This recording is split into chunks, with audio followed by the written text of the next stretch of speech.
anak-anak, bertemu lagi dengan Ibu Yeni.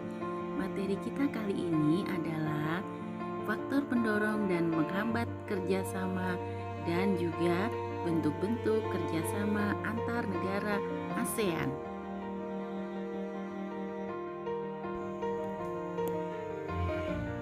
Tujuan pembelajaran kali ini adalah peserta didik dapat menjelaskan faktor pendorong dan penghambat dan bentuk-bentuk kerjasama antar negara ASEAN. Faktor pendorong: 1. Kesamaan dan perbedaan sumber daya alam. 2. Kesamaan dan perbedaan wilayah.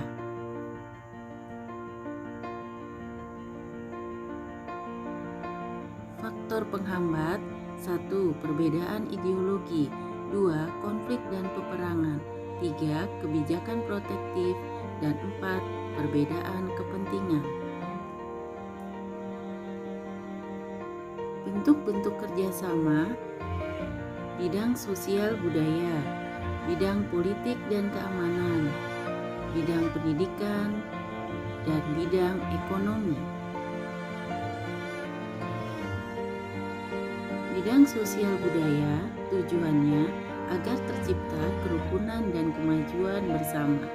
Yuk kita lihat.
Bidang politik dan keamanan.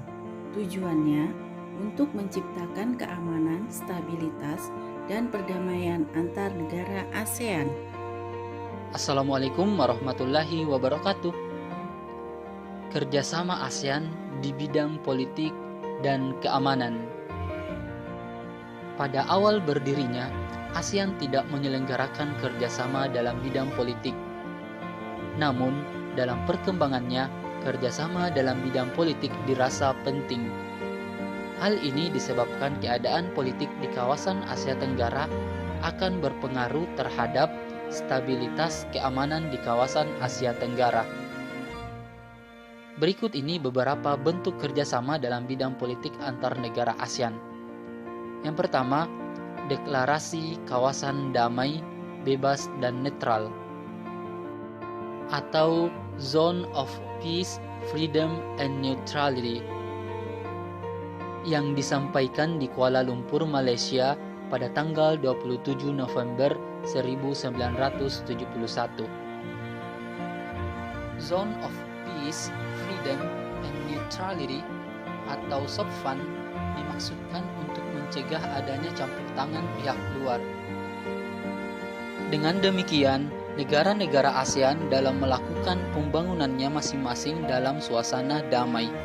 SOPFAN tidak mengesampingkan peranan negara besar di kawasan, tetapi memungkinkan keterlibatan negara-negara tersebut secara konstruktif dalam penanganan masalah-masalah keamanan kawasan. Yang kedua adalah Traktat Persahabatan dan Kerjasama atau Treaty of Amity and Cooperation atau TAC yang ditandatangani pada tahun 1979 oleh 5 kepala negara pendiri ASEAN. TAC merupakan sebuah traktat yang bertujuan untuk menciptakan stabilitas politik dan keamanan di kawasan Asia Tenggara. TAC diamandemenkan pada tahun 1987 untuk membuka aksesi negara-negara di kawasan lain. Sampai tahun 2014, terdapat 32 negara, termasuk 10 negara ASEAN yang telah mengaksesi TAC. Yang ketiga adalah Zona Bebas Senjata Nuklir Asia Tenggara atau Southeast Asia Nuclear Weapon Free Zone.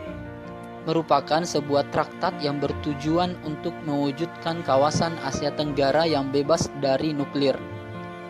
Traktat ini ditandatangani pada KTT ASEAN di Bangkok, 15 Desember 1995. Penandatanganan traktat tersebut juga merupakan kontribusi terhadap upaya menuju perlucutan senjata nuklir secara menyeluruh dan mendorong perdamaian serta keamanan nasional dan internasional. Selain ketiga instrumen politik di atas, terdapat pula forum kerjasama dalam bidang politik dan keamanan yang disebut ASEAN Regional Forum atau ARF.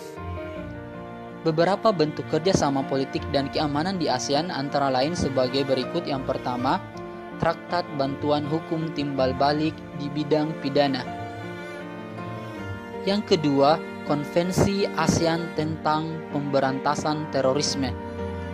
Yang ketiga, pertemuan para menteri pertahanan yang bertujuan untuk mempromosikan perdamaian dan stabilitas kawasan melalui dialog serta kerjasama dalam bidang pertahanan dan keamanan. Yang keempat, penyelesaian sengketa Laut Cina Selatan. Yang kelima, kerjasama pemberantasan kejahatan lintas negara yang mencakup pemberantasan terorisme, perdagangan obat terlarang, pencucian uang, penyelundupan dan perdagangan senjata ringan dan manusia, bajak laut, kejahatan internet, dan kejahatan ekonomi internasional.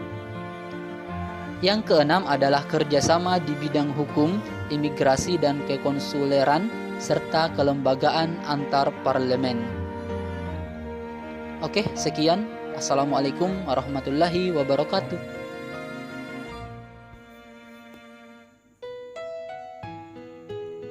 Bidang pendidikan, tujuannya meningkatkan kualitas pendidikan di Asia Tenggara dan meningkatkan daya saing internasional.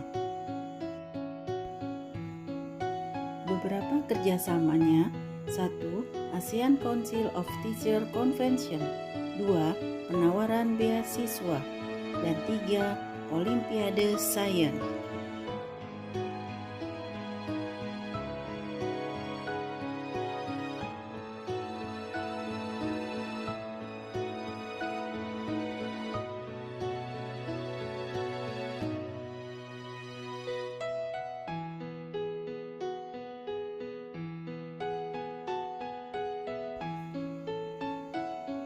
Bidang ekonomi, tujuannya memajukan perekonomian dan bersaing di internasional.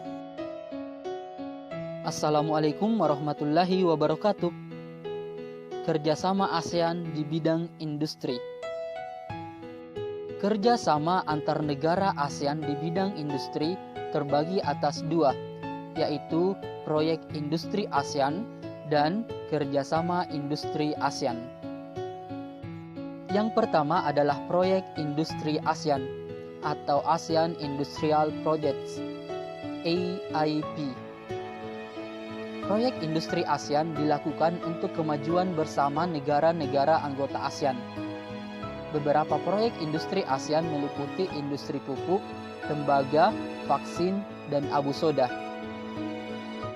Beberapa proyek industrinya yang pertama adalah ASEAN Aceh Fertilizer Project yang merupakan pabrik pupuk di Aceh, Indonesia.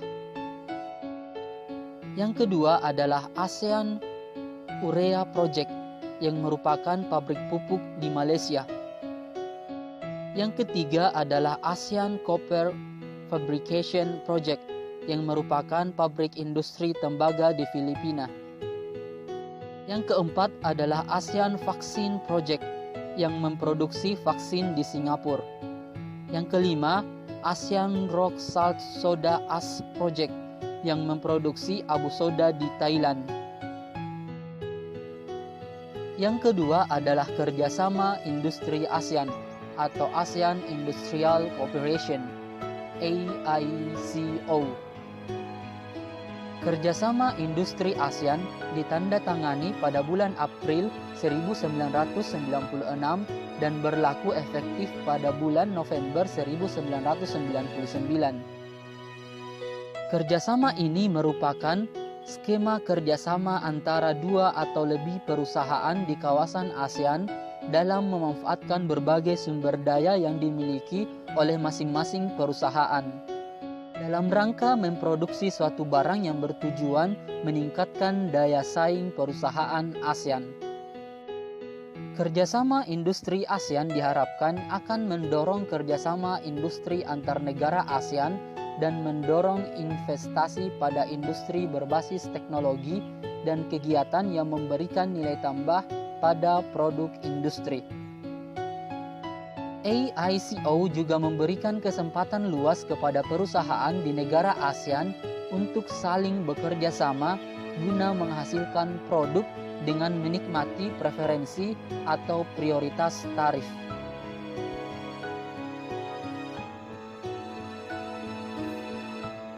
Sekian materi Ibu kali ini. Kita akan bertemu lagi di materi berikutnya. Terima kasih.